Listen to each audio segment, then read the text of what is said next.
15 August 1947 dagi paraga ngasi asi marfurak shuba adugumba ningtam numit palan aduni khoina khoigi party Manipur Pradesh Congress Committee na sinbi langbi duna adugumba Bharat ki ningkha tambagi marfurak shuba madugi nungaiba Bharat ki nagarik ama oina Bharat ki citizen ama oina मधुगे हराव नुंगाइबदुनी अखोइना फोंदोक्सरिबसि कोई भारत असि मतम सांगना मयामनासु हेना खंबिरे ब्रिटिशना मतम सांगना लोइलम शासन चथरुरब मतुंगदा around 200 more than 200 years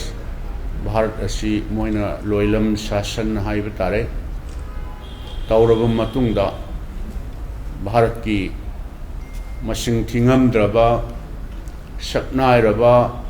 महापुरुष कयाना मरुइना Congress party की लुसिंगबा लायोइख्रबा दुगुम्बा बापूजी महात्मा गांधी जी सिंगबा पंडित जवाहरलाल नेहरू सरदार वल्लभ भाई पटेल नेताजी सुभाष चंद्र बोस मौलाना अबुल कलाम आजाद न सिंगबा लोइना दी पंजबा नमजररोय अदुना दुगुम्बा महापुरुष कयादुना भारत थादो ओ हाइना महात्मा गांधी जी लुसिंग मखादा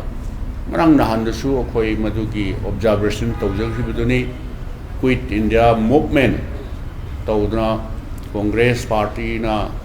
मसिगी AICC की सेशन अमा बॉम्बे दा फमगा मदुदै लौखिबो वारे तुगी मतुंगदा without any violence haibetare prithivida numit taba leite hariba dugumba pangal mathona leiraba prithivi punamak joy tawgani haina asa tawba dum shakti leiraba leipa adubo bharat tagi without any violence ahimsa gi pambaina bharat tagi british asi हलन हिरना तांथोक हिरना 15 अगस्त ngasi mak 1947 da Bharat अछि निंखा तंब फंगबनी अदुना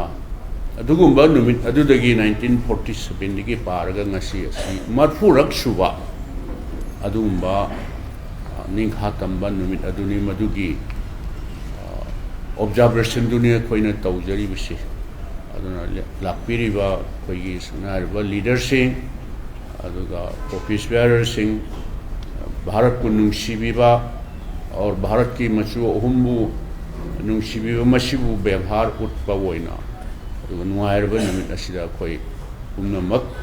party office दा पांथोकसबा से मसिगी खोइ साउथोकसबा हाइबा तारे मदुसु पुक्से हाइबा ई वहाई खसि थमजबनी